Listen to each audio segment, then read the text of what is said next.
Bom, para quem não me conhece, meu nome é Fábio Akita, mais conhecido no Twitter como Akita on Rails, ou tem o blog akitaonrails.com. E o pessoal me conhece mais por causa da minha evangelização sobre linguagem Ruby, frameworks como Rails e tecnologias relacionadas a Ruby. E também eu não faço só palestras de Ruby, eu também falo sobre desenvolvimento de software em geral, algumas coisas de metodologias ágeis. Então, alguém que não conhece o Manifesto Ágil?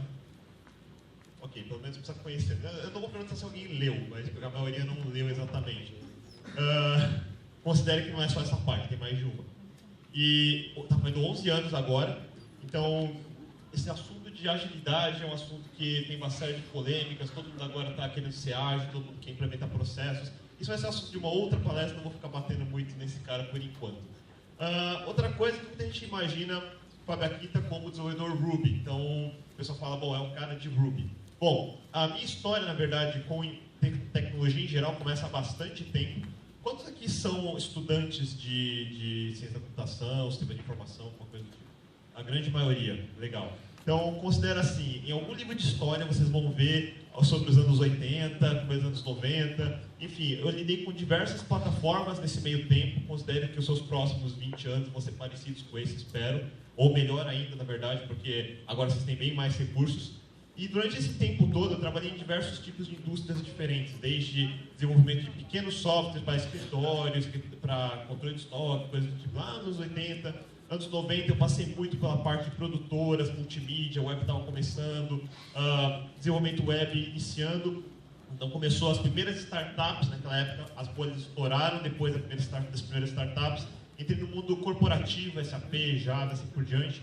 E aí eu retornei para um monte de comunidades, e aí comecei a falar sobre Ruby, então o pessoal normalmente me conhece mais naquela última etapa ali, mas teve bastante coisa antes. Nesse meio tempo, desenvolvi e conheci várias coisas diferentes, então hoje muita gente escreve, SAP é do mal, PMI é uma porcaria, porque tem Scrum e assim por diante. A maioria não tem a mínima ideia do que isso quer dizer, e eu posso dizer que eu passei por todas elas, por isso eu posso dizer que é bem chato, mas enfim, Java não, eu já vou falar sobre ele lá no final. Mas, pois é, um PMI da vida, não tem nenhum grande segredo. Tem que saber o que elas são, porque ninguém pode falar bem ou mal de qualquer coisa sem saber um pouco sobre ela. Então, mas enfim, a ideia aqui não é evangelizar uma coisa ou duas coisas só. E as palestras que eu pude fazer por causa de Ruby, por causa de Agile, me deram a oportunidade de conhecer várias regiões do Brasil e ver como cada um utiliza tecnologias de maneiras diferentes. Então a gente imagina sempre a nossa realidade. Eu sou de São Paulo, então tem uma realidade. Você vai lá no Nordeste, a realidade é outra. Tem diversos tipos de opções e alternativas diferentes que não se atribuem a qualquer lugar. Então, vale a pena sempre pensar nisso, que as regiões variam e que as coisas variam bastante. Outra coisa, deixa eu só ver se o som tá bom.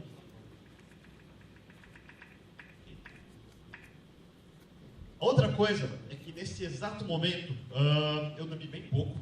Acabei de retornar da RubyConf Brasil, que a gente terminou ontem à noite. Então, você vê que o show não pode parar, a gente vai um atrás do outro. Teve a RubyConf Brasil, dias 3 e 4 de novembro, foi quinta e sexta agora. Teve mais de 700 pessoas, mais de 500 assistiram online. Então, teve 32 palestras, teve quase 10 estrangeiros, teve, enfim, assunto pra caramba. E aí, eu resolvi trazer um compilado para mostrar primeiro os bastidores, depois mostrar como foi um pouco do evento, só para dar um gostinho. Então vamos ver como é que foi o primeiro trailer que eu montei ontem.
Isso aqui é só uma pequena amostra. O pessoal não tem ideia de como é difícil montar um evento. Então, antes de mais nada, eu tenho que dar uma salva de palmas para os organizadores desse evento. Entenda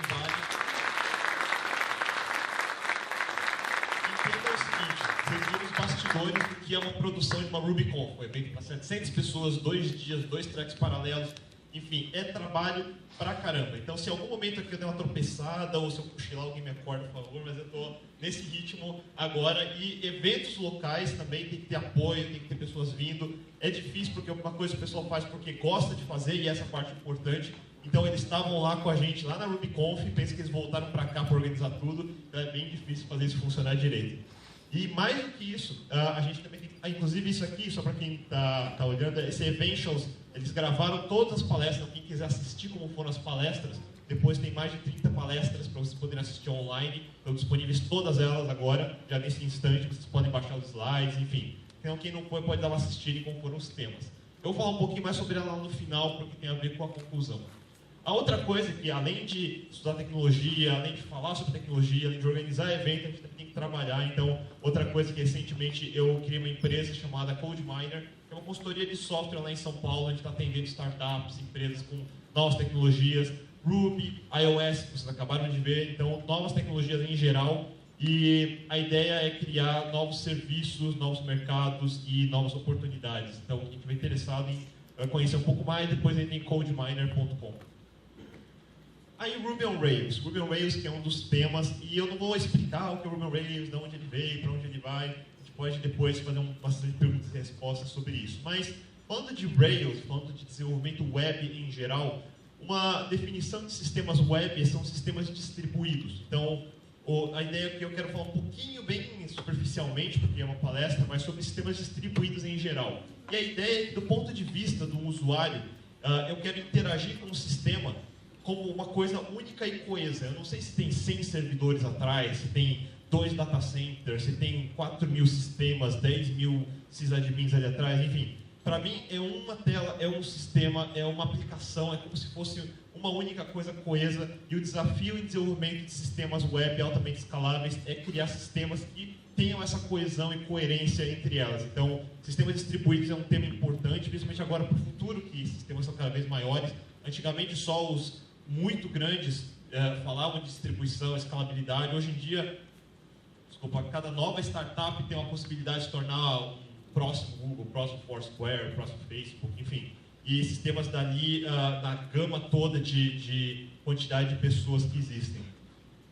E por que eu vou fazer sistema distribuído, então? Então, não posso desenvolver como antigamente, faço um sistema, instalo uma máquina, o cara roda e tudo funciona. Não funciona bem assim hoje em dia no mundo web, porque, basicamente, o trabalho não cabe numa única máquina. Então, primeiro de tudo, esse paradigma não era tão óbvio no começo do século. Então, para quem começou a desenvolver agora, talvez já não seja tão grande o choque. Mas antigamente, existia um crescimento linear que seguia bem de perto o que o pessoal chama de lei de Moore. Então, todo ano, você tinha um novo processador com 200 MHz, depois 400 MHz, depois 600 MHz, aí tem uma barreira de 1 GHz, daí foi para 2. Agora, vocês vão notar que faz bastante tempo que não sai de 2, 3 GHz. Você não vê o processador ano que vem de 5 GHz, 6 GHz, 7 GHz, assim por diante. Então, a escalabilidade vertical das máquinas, ela parou. A gente está começando a chegar perto do limite físico delas. Então, a outra forma de escalar que sempre existiu é escalar horizontalmente. Você já tem isso no notebook. O meu notebook aqui, ele é um MacBook com Core i7, quad-core, cada core hyper-thread, então são 8 threads simultâneas rodando uma máquina. Ele já é um processamento paralelo concorrente em um notebook. Um celular hoje em dia, não esse daqui, porque o meu foi roubado, esse aqui é a muleta, mas enfim, o iPhone, por exemplo, ou novos Androids, todos eles com dual-core, por exemplo, no celular. Vai falar de dual-core no começo dos anos 80, no começo dos anos 90, por exemplo. A outra coisa é que eu preciso de mais disponibilidade. Então, não só, por exemplo, o meu notebook, se ele cair agora, acabou a apresentação, porque eu não tenho aqui um backup, então eu dancei. Mas disponibilidade é que eu, como usuário do serviço, eu não quero saber se caiu um servidor, se um cabo, alguém pisou na tomada, enfim, ele tem que estar sempre presente. Então, toda vez que Twitter baleia, todo mundo sabe que ele baleou, você se sente fora de comunicação, isso é o desafio também ser distribuído. Como é que eu faço para ter sistemas distribuídos? Primeiro de tudo, aí vem a parte de arquitetura. Simplesmente codificar, jogar código, não quer dizer programar de fato ou desenvolver. Então eu tenho que pensar numa aplicação de maneira... Existe alguma forma de eu separar a minha aplicação em componentes que eu possa usar em separado e eles se comunicam entre si, de tal maneira que eu possa escalar cada componente horizontalmente, por exemplo, de forma independente, desacoplada e não código macarrão onde está tudo grudado, aquela famosa página ASP.PHP que você tem lá, abre conexão no banco, chama geração de imagem, faz um select, escreve HTML, e aí o cara esquece de dar close, enfim, aquela linguiça toda que eu não tenho como escalar, por exemplo. Por isso que todo mundo hoje em dia fala muito de frameworks. Frameworks são maneiras de guiar o programador dentro de um tipo de arquitetura, por exemplo. Então é uma forma, ela não é a forma. E cada vez mais a gente evolui os frameworks, como o Rails, por exemplo, em direção a dividir esses componentes e tornar eles mais escaláveis, mais independentes. E existe um problema, porque simplesmente desacoplar tudo também não é a solução, porque você começa a ficar com alta complexidade. Então, nem tão 8, nem tão 80. E o balanço disso é que é a parte difícil, que é o desafio de todo programador, de todo desenvolvedor de software. Não existe uma receita. Basta aplicar esse framework que vai tudo funcionar. Ou basta aplicar essa técnica que ele vai ser altamente escalável. Isso não funciona dessa forma. Eu vou errar, vou ter que entender por que errou, vou ter que dividir isso, vou ter que reescrever um pedaço, vou ter que reanalisar. O importante nesse tipo de atividade de desenvolvimento, ou quando você pensa em arquitetura, é entender que não existe um livro de receita, ou uma bíblia sagrada da arquitetura. Fareis MVC toda vez, e assim por diante.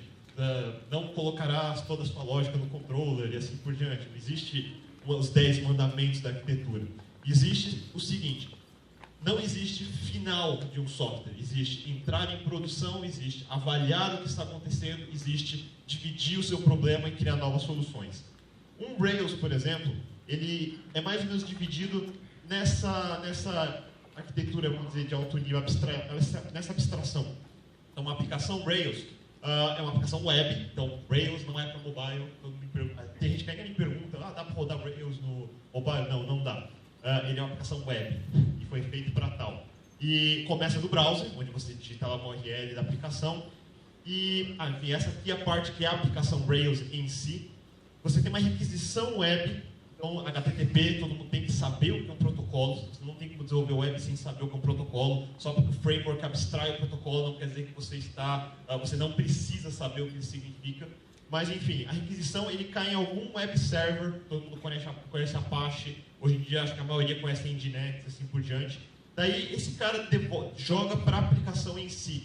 A aplicação para o web server é um monolítico que ele não sabe como é, uma caixa preta na verdade. Mas dentro do Rails ele vai começar caindo no que a gente chama de rack middleware, são cadeias de filtros, onde eu vou tratando cada aspecto da requisição e cada processamento, por exemplo, checar o cookie dele, checar cache, checar arquivo estático, checar um monte de coisa de segurança. Eu vou checando em uma cadeia, que ele chama de middleware, e uma vez descendo até o final dessa cadeia, a requisição, eu vou ter que determinar qual é a rota, para onde eu tenho que rotear essa requisição. Essa rota determina em que controller eu tenho que ser jogado, que vai determinar quais models, quais actions eu tenho que processar para gerar dados que geram, usando as views e templates, vão gerar respostas que vão formar, por exemplo, o HTML, que ele devolve cadeia acima e chega no browser. Então, a cadeia toda de ida e volta, no momento que a pessoa clica no link, ele faz mais ou menos esse caminho aqui. Ali embaixo, na parte do Ruby em si, eu tenho o equivalente a um application server. Então, esse seria a parte que roda dentro do application server. Por exemplo, o Unicorn ou o Passenger. Em cima, eu tenho os web servers, que fazem uma camada inicial de fronteira. E eu posso dividir, e aí começa com, por exemplo, algumas características de ter essa divisão em camadas.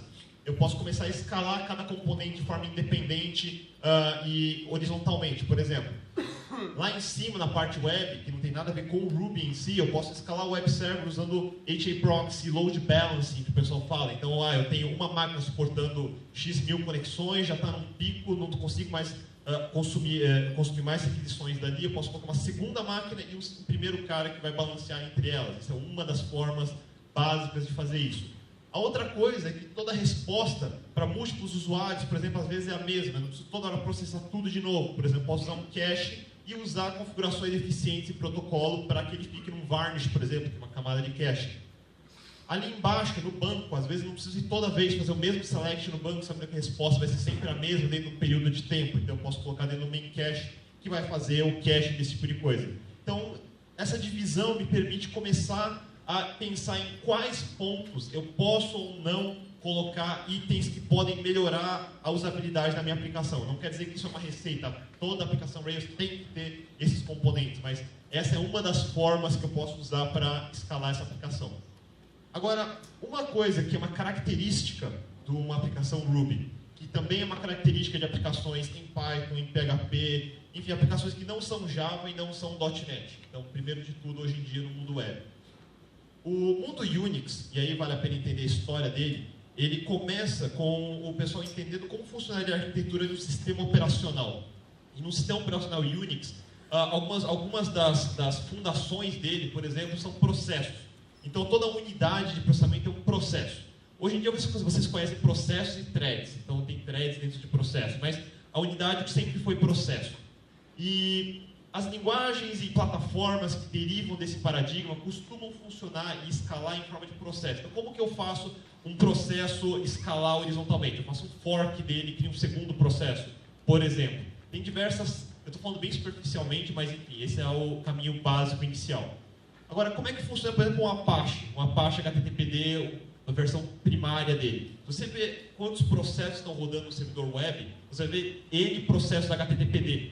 Não vai ver um processo Apache, você vai ver 20, 30, um para cada conexão simultânea acontecer. Então, se eu tenho 100 caras conectando no servidor, eu vou ter um processo de cada conectado nessa requisição. Essa é uma das formas de escalar. Outra forma que vocês conhecem no mundo Java.NET, tem um processo, dentro dela tem, sei lá, 100 threads, onde 100 conexões estão conectadas simultaneamente, por exemplo. No mundo Ruby, o Ruby, ele por implementação, ele foi moldado nesse paradigma. Então, ele permite concorrência, mas não permite paralelismo. São duas coisas diferentes. Eu consigo dividir atividades de forma concorrente, mas não necessariamente eles não vão rodar ao mesmo tempo. São coisas diferentes. Todo mundo confunde esses conceitos, é bom entender. Eu tenho sistemas que não suportam concorrência, eu tenho as que suportam concorrência e as que suportam concorrência e paralelismo.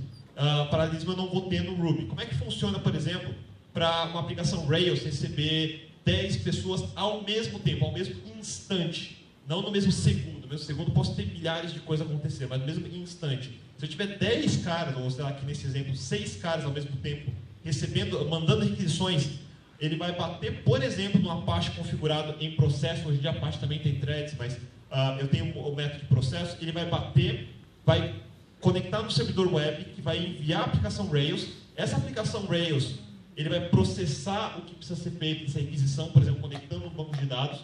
E esse caminho todo, enquanto o processamento não acabou, esse caminho está travado. Essa é uma característica de aplicações web hoje em dia, normal, a parte normal dela. O usuário clicou em um link, ou deu um post num form, por exemplo, aquele browser está travado a esta conexão, esse processo está travado a este processo, está travado a este outro. Enquanto o select aqui, por exemplo, não acabar, ninguém mais pode usar esse caminho. Isso é uma coisa que acontece. Então, aí a hora que esse cara devolver o select, aí esse caminho libera. Aqui ele vai processar a view, sobe, agora esse processo libera. Aqui ele vai rotear de volta a view e aí libera esse processo. Ele vai sendo liberado em cascata dessa forma. Agora, as técnicas que a gente usa para desenvolver aplicações web nesse modelo é que a gente tenta fazer esse cara, ao máximo, ser o mais curto possível. Por exemplo, uma situação comum em aplicações, principalmente em intranet, sei lá, geração de relatórios. Eu vou querer fazer um relatório do agregado geral de todas as vendas online do meu e-commerce no último semestre. Então eu vou mandar ali um select violento aqui dentro, que vai processar os dados inteiros transacionais dos últimos 6 meses. Enquanto isso, esse cara fica esperando. Vai levar 10 minutos ali processando esse cara e eu vou ficar esperando. Esse é o momento que o programador olha e fala, vamos comprar mais servidores. Eu falo, não, você não precisa fazer isso. Você não fazer esse cara ficar travado aqui. Essa é uma das coisas que na arquitetura tem que tomar cuidado. Outra coisa que o pessoal pode pensar, bom, é por isso que aplicações que usam threads são muito melhores. De fato, elas são melhores, mas elas não são a solução. Threads não são infinitas, e quanto mais threads eu coloco dentro da minha aplicação, mais complexo ele fica, e pior, executar threads em paralelo não é óbvio. Existe uma coisa chamada switch de contexto. O sistema ele tem que ficar mudando de uma thread para outra o tempo todo. Eu não posso ficar simplesmente criando threads infinitamente. Então, esse thread context switch não sai de graça também. Então, não é uma solução. Ele é um paliativo. Ele ajuda, mas é um paliativo. E o problema é que o paradigma da arquitetura em que é implementado aplicações web atuais, incluindo Rails, incluindo outras plataformas também, ele parte do princípio do que eu chamo de telefone sem fio.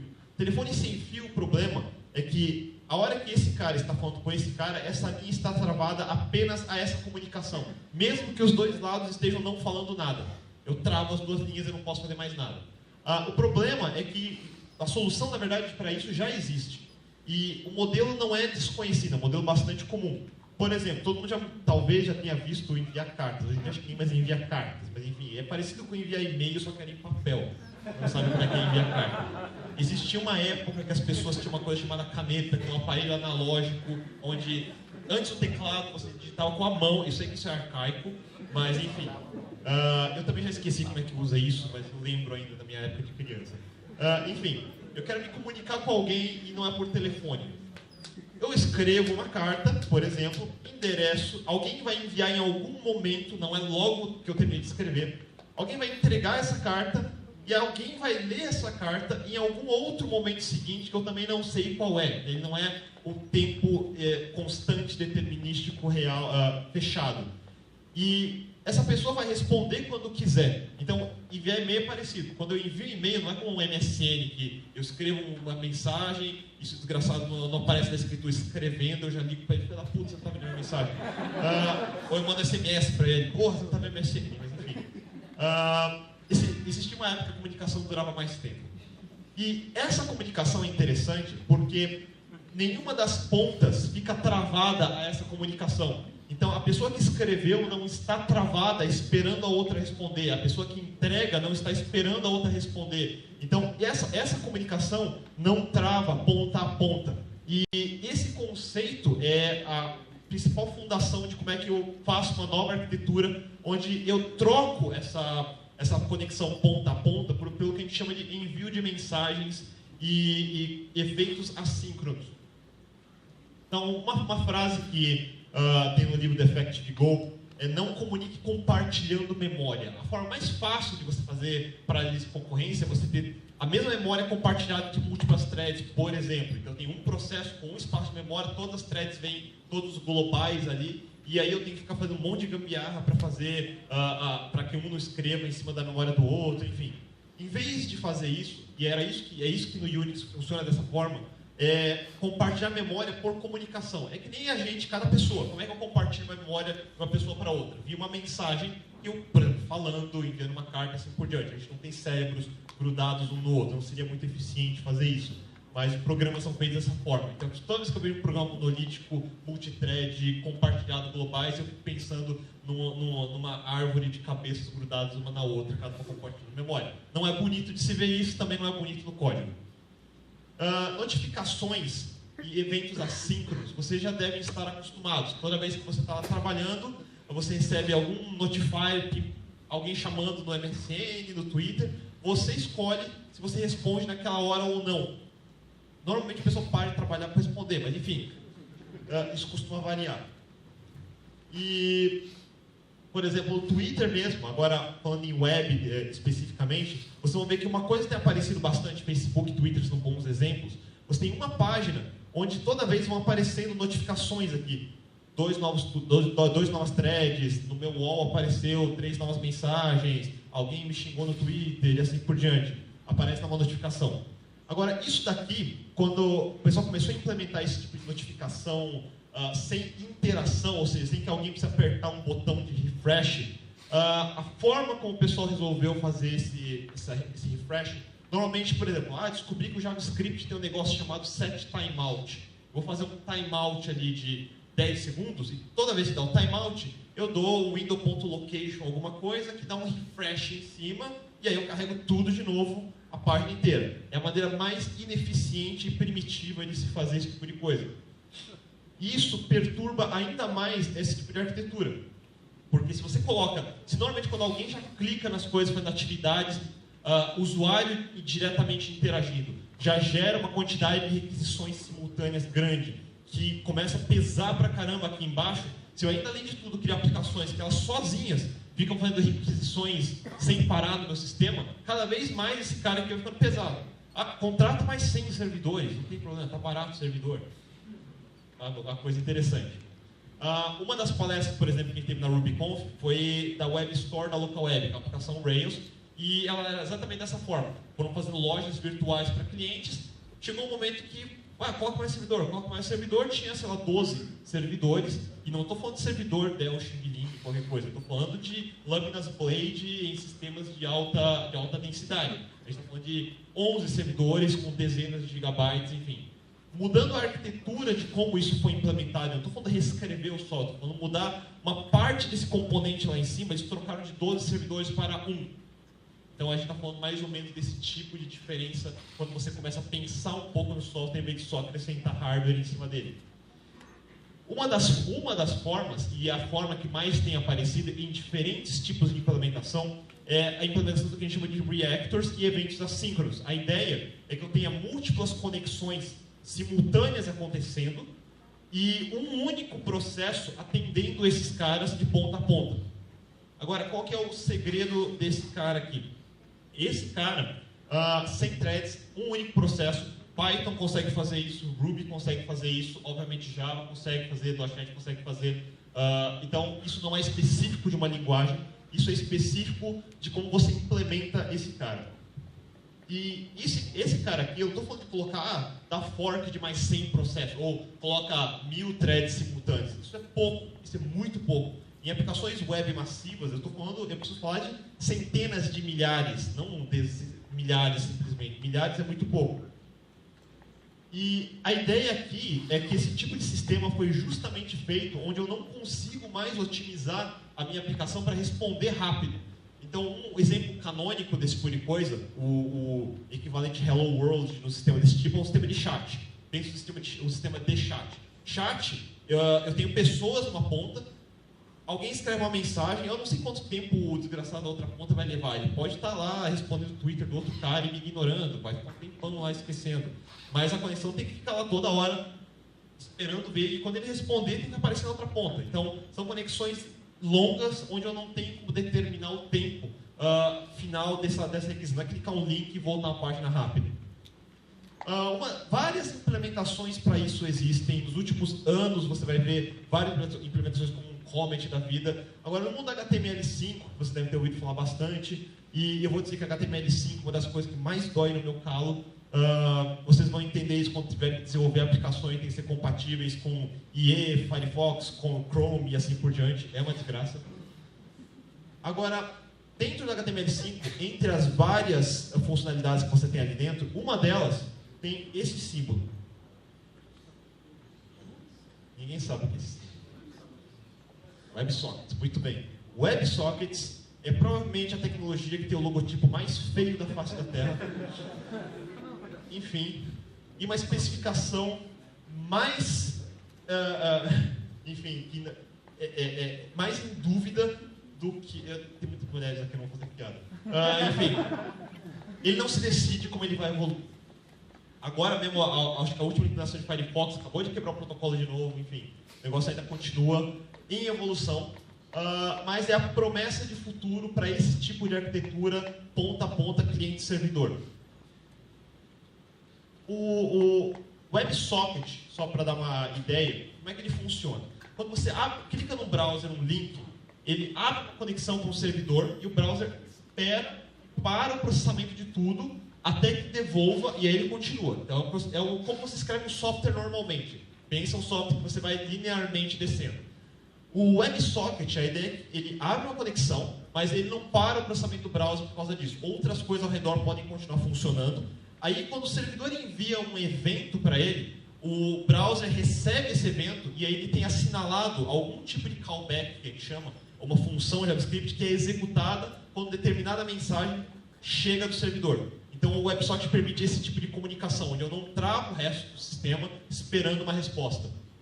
E para browsers que não têm WebSocket ainda, IE6, não, IE9 também, é só IE10 vai ter WebSocket, beleza. Enfim, browsers que não têm WebSocket, a gente pode usar um sistema, algumas alternativas, como esse daqui, que é o WebSocket JS. O que ele faz? Ele usa Flash, enfim, é um mal para matar o outro, mas funciona. Eu uso Flash, porque o Flash consegue abrir uma conexão TCP para o servidor e assim por diante.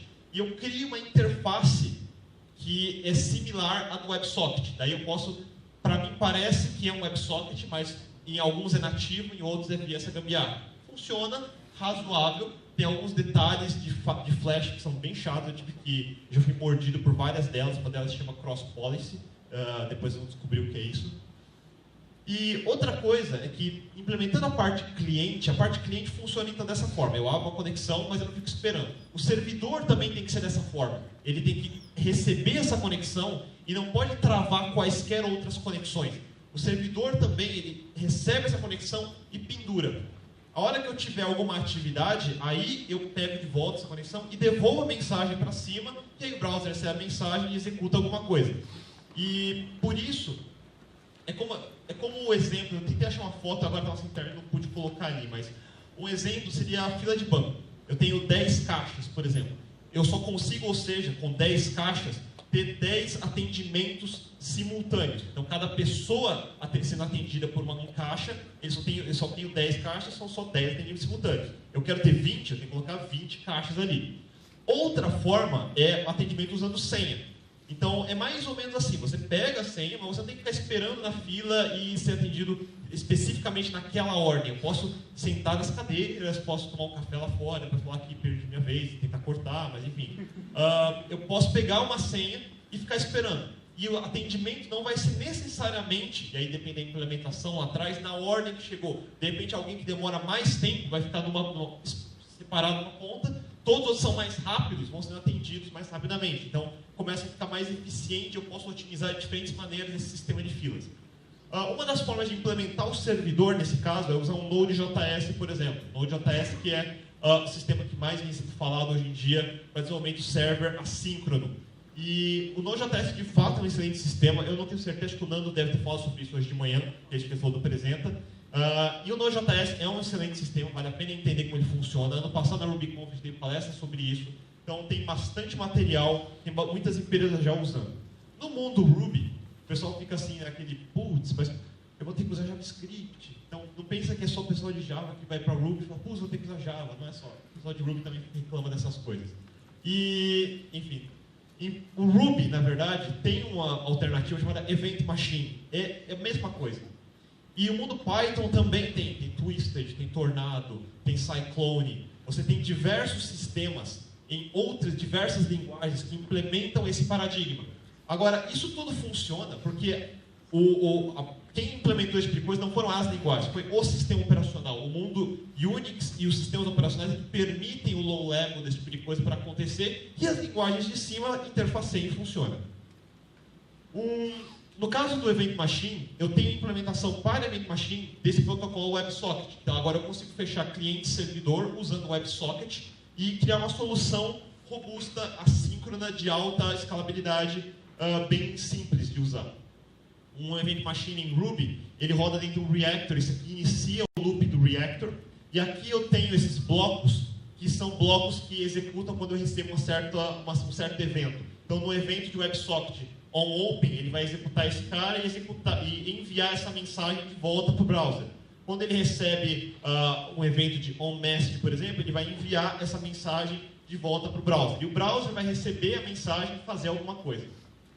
Aí na RubyConf eu chamei um palestrante que é o CTO dessa startup chamada Pusher, que foi criada pela incubadora New Bamboo lá em Londres. E o Pusher foi um sistema que eu utilizei em produção no projeto, então por isso que eu achei interessante esse cara. E era justamente um sistema de chat. todo mundo gosta de fazer chat, agora é o novo Hello World, então aprendo que antigamente no mundo web o Hello World era o blog, e agora no mundo assíncrono é o chat. Então aprenda a fazer o seu próprio chat em 5 minutos. E o Pusher, ele resolve exatamente esse problema, onde eu tenho que criar um sistema que vai ter conexões longas e eventos longos, sem que eu precise ficar fazendo polling, que é esse refresh toda hora, e sem que eu tenha um servidor que fique pesando. Isso foi um sistema europeu, em múltiplos países, múltiplas línguas, múltiplos deployments em múltiplos data centers, com algumas centenas de pessoas simultaneamente conversando entre si em cada país. Então, esse cara vale a pena dar uma olhada. Aí, esse cara é escrito em Ruby. E aí, todo mundo já deve ter ouvido falar alguma coisa de Ruby, todo mundo só lembra das coisas más, nunca das coisas boas. O pessoal vai lembrar, a Ruby não escala, esses caras são loucos, vão fazer um sistema altamente concorrente, altamente paralelo, de alta escalabilidade em Ruby, e todo mundo sabe que o diabo de Ruby não escala. Óbvio. E a gente dá vontade de dizer exatamente isso. Aí vamos ver então o Pusher, como é que ele funciona. O Martin Logan, que foi o palestrante, ele deu alguns números pra gente. No dia 2 de novembro, um dia antes da RubyConf, ele atualizou os relatórios dele e viu quantas requisições na API do Pusher eles tiveram em um dia. E o sistema todo feito em Ruby, várias outras coisas. Quanto que ele aguentou? Lembrando que um dia tem 86.400 segundos. Então o sistema dele suportou em um único dia, que foi a quarta-feira, 13 milhões de requisições.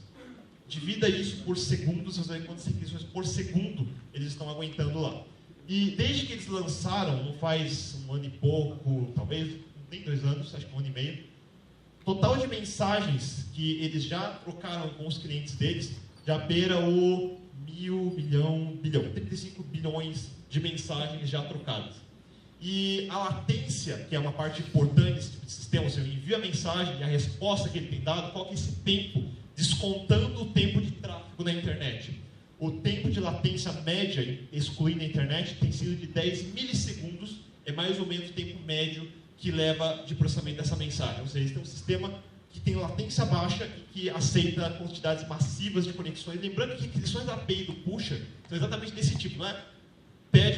Chama a API e já vem uma resposta. É conecta, espera e fica enviando mensagem dentro do canal. Então, se vocês quiserem dar uma olhada, tem gravado a palestra do Martin Logan. Eu roubei alguns slides dele, obviamente. Então, foi uma vantagem ter um palestrante no evento falando sobre isso. E o Pusher, você cria uma conta lá dentro e já pode sair usando. O próprio site já tem um demo que você pode testar com JavaScript. O Pusher, ele é um serviço SaaS, então fica nas nuvens, tudo fica nas nuvens hoje em dia, é um negócio zen, lúdico, você vê como um momento, né, enfim. Enfim, o seu servidor, você consegue economizar seu tempo de desenvolvimento e administração de tempo usando o Pusher, e esse servidor se conecta ao Pusher e o browser tem JavaScript que se conecta ao Pusher também. E aí eles se comunicam usando o Pusher como um broker de mensagens. Como é que funciona? Então agora, de fato, é o chat em 5 minutos. Então o exemplo canônico do Pusher é que você vai criar uma conta, aí na página web dele, você vai colocar o JavaScript, deve estar atrasada essa versão já, tem outra versão. É um JavaScript que você coloca lá, e lá dentro você vai criar um objeto do Pusher usando sua API Key, que quando você cria o seu login você vai receber, e você vai assinar um canal. Você cria um nome para esse canal. E toda vez que tiver um evento nesse canal, você vai recebendo mensagens ali dentro. Então você tem ali a API Key e o nome do canal. E aí, dentro desse objeto, você faz esse evento aqui dentro. Por toda vez que tiver uma mensagem chamada coisa criada, por exemplo, ele vai executar o que está nessa função que tem JavaScript. Então, eu estou assinando um canal, eu recebo uma mensagem, e aí quando eu receber, eu vou executar alguma coisa. Tipo, atualizar um computador, atualizar 3 novos tweets, assim por diante. Então, o segredo aqui é que agora eu criei esse código que termina de executar e a página renderizou e eu não estou lá esperando alguma coisa. Então, esse é o equivalente à caixa de mensagens. Toda vez que eu receber uma mensagem ali, eu vou fazer alguma coisa. E aí, do lado do servidor, no caso do Rails, por exemplo, mesma coisa, eu vou pedir uma biblioteca do Pusher, então eu instalo a biblioteca do Pusher, API Key, mesma coisa, e aqui dentro desse controller, toda vez que tiver, independente do que eu estou fazendo, mas, por exemplo, digamos que seja um post de uma mensagem, quando eu recebo uma mensagem, eu vou enviar ao canal um certo evento. Então, o servidor está conectado ao Pusher e vai enviar essa mensagem ao canal. E aí todo mundo que estiver pendurado nesse canal recebe essa mensagem e vai fazer alguma coisa com ela. E assim você fecha as duas pontas. Então esse é o equivalente a você escrever a mensagem. Aí eu vou pular esse pedaço, que era uma parte mais teórica, só para ir para frente, porque o tempo está acabando, mas vamos lá.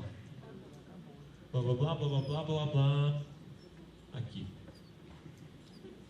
A parte principal disso, isso aqui foi só um exemplo para mostrar algumas alternativas que eu tenho quando eu uso outros tipos de sistemas ou outros tipos de pensamento. Agora, escalabilidade, o pessoal pensa que é algo novo, mas não é novo. É bem antigo, na verdade. E eu acabei de falar que toda linguagem eles funcionam dessa forma porque o sistema operacional funciona dessa forma. A discussão de como fazer o sistema operacional, uma das discussões iniciou com essa parte do Dan Kegel, lá de 2001, falando sobre o problema C10K. Naquela época, em 2001, o pessoal já tinha thread, tinha processo, tinha tudo aquilo, e pensava, pô, eu tenho na internet um servidor já muito forte, recebendo trocentos milhares de requisições, ou seja, no futuro eu vou aumentar isso exponencialmente. Como é que eu vou lidar com isso? Então, esse paper descreve o raciocínio por trás de eventos assíncronos, I/O não bloqueante e toda a infraestrutura necessária para criar esse sistema operacional e as primitivas, pull, select e assim por diante, que todo mundo usa para criar os frameworks em cima deles, que permitem Event Machine, que permitem Node.js, para quem é de Python, dê uma olhada no Tornado, no Twisted, por exemplo. Então vale a pena dar uma olhada nesses sistemas e implementar baseados neles.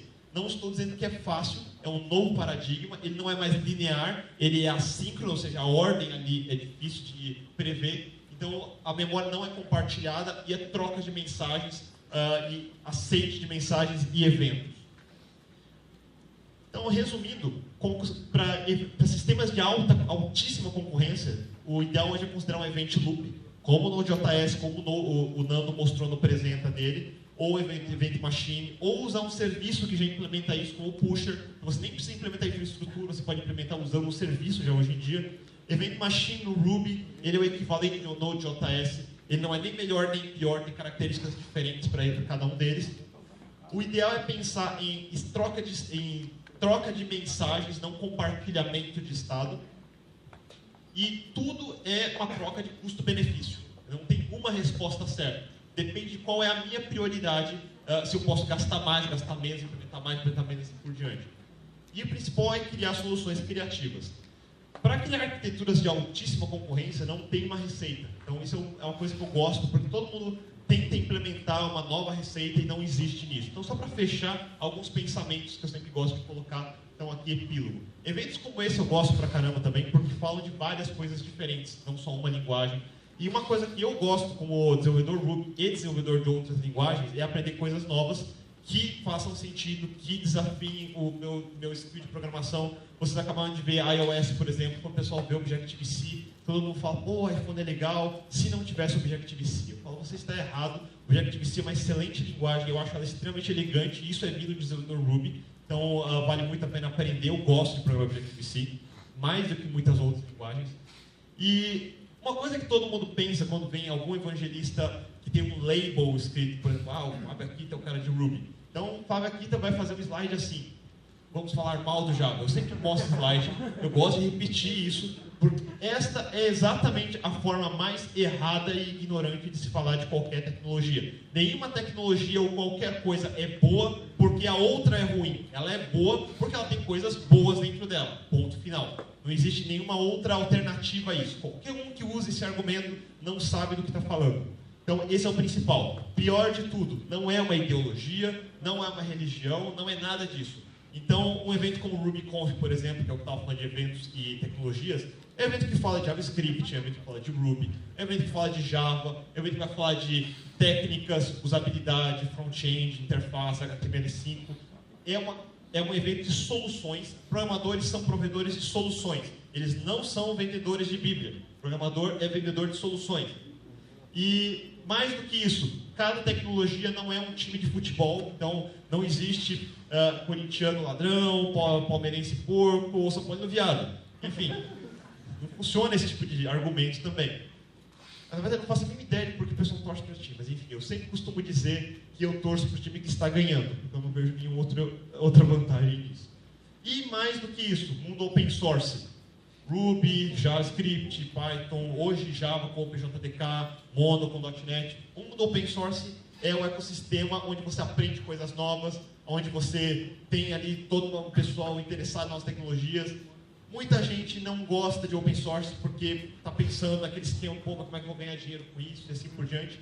E outras que gostam pelo argumento errado, porque o open source é livre, aí vão colocar o Che Guevara ali junto, vão colocar ali uma manifesto comunista junto, e eu vou falar o seguinte: open source funciona e é excelente porque é uma das maiores invenções do mundo de tecnologia do capitalismo moderno. Ele é uma das melhores e mais eficientes formas de se desenvolver tecnologias de alta qualidade a baixo custo, que evolui e gera dinheiro para todo um ecossistema. Essa é a vantagem do open source. Não é por ideologias de esquerda ou qualquer outra bobagem desse tipo. Então, se esse é o motivo, vocês estão no lugar errado. E, finalmente, como é que eu aprendo todas essas coisas novas? Que esse eu também gosto de colocar nas minhas palestras, que eu acho interessante. A história funciona mais ou menos dessa forma. Óbvio que é uma trollagem, então filtrem, mas eu gosto de fazer isso. Vira e mexe, eu recebo e-mails ou mensagens de pessoas de todo quanto é lugar que estão com, sei lá, alguma dúvida, algum problema, e mandam lá mensagem: pô, aqui, tô tendo esse problema aqui, sei lá, usei o pusher e voltou a mensagem tal, o que eu faço? Quando eu estou com paciência, eu olho e falo: copy, paste no Google, primeiro link, copy, paste no e-mail, mando. É isso que você queria? Pô, Kita, você é muito foda, velho, coisa legal. Filha da mãe, se me tornou o proxy do Google. Então, eu aproveito nas palestras para ensinar um truque. Então, você quer aprender Ruby on Rails, como é que você faz? Você entra no site chamado Google, aí você digita ali, ó, tem um campo, mas tem 2 botões, o pessoal confunde. Você aperta no primeiro, e aí aparecem alguns links. Normalmente o primeiro funciona. Então, eu faço essa piada, mas é engraçado, porque isso aqui vem de uma outra palestra. E a gente que é mais das antigas, vai lembrar a história lá dos anos 80, pensa como é que a gente fazia para aprender linguagem de programação numa época que não tinha Google. E aí vocês vão começar a entender como as coisas funcionam. E eventos, RubyConf, eu falei de novo, parabéns de novo ao Devin Valley. RubyConf acabou de acabar, assistam as palestras, vários temas. Esse de eventos assim de arquiteturas é uma delas. Então, para fechar, eu trouxe o último trailer que eu montei no último dia, no último minuto, para vocês darem uma olhada.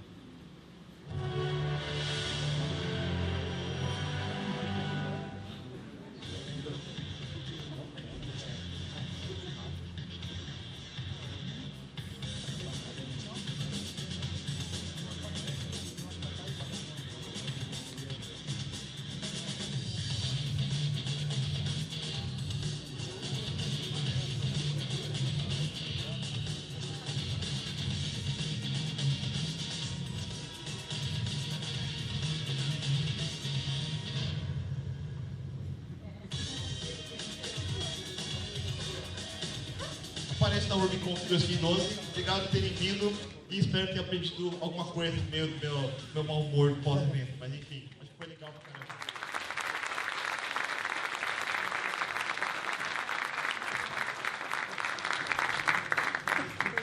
Bom, pessoal, tá apertado o tempo, mas dá pra gente ainda fazer 1 ou 2 perguntas no máximo.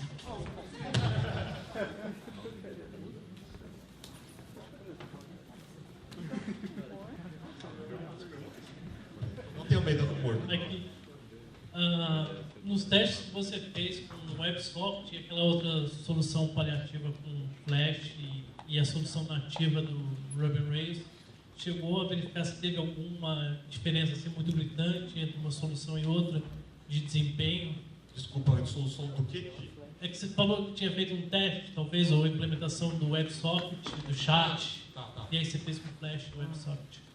Então, o problema é assim, logo de cara, se você vai no Chrome, Safari, o objeto nativo de WebSocket é um objeto JavaScript chamado WebSocket.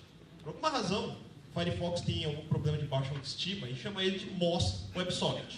Já começa aí a bobagem dele. Assim como o CSS, você vai ter traço Moz, alguma coisa, enfim, aquela bobagem enorme ali dentro. Não sei por que eles insistem nessa desgraça, mas enfim. A outra coisa, e aí eu não vou lembrar o detalhe, o protocolo, a troca de mensagens mudou nas últimas versões. Então algumas coisas antigas param de funcionar. Aí é outro problema que você vai ter também.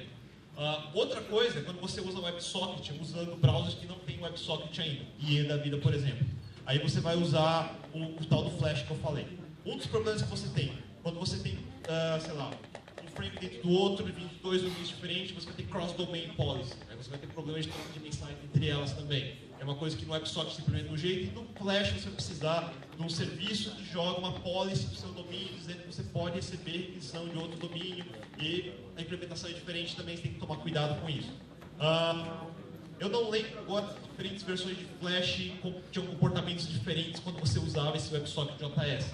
Então hoje isso já melhorou bastante. Lá atrás tinha bem mais bugs. Hoje em dia funciona um pouco melhor. A outra coisa é que tem uma latência maior. Quando o WebSocket você faz a conexão para o servidor nativo, ele é mais rápido. No Flash ele tem um overhead extra, então parece que demora um segundo a mais. Você sente na usabilidade que está mais difícil de conectar. Então você tem essas diferencinhas que ainda estão sendo melhoradas. E quando eu falo sendo melhoradas em Gerúndio, eu me odeio por isso, mas enfim, não acabou essa desgraça ainda. A gente está usando o software beta, todo o HTML5 é beta ainda, ele não é terminado. Então o WebSocket é um exemplo de coisa que não funciona direito. E o desafio de todo mundo que lida com front-end é que vocês vão ter que lidar com um negócio que está em constante evolução. Então, tomar cuidado com isso.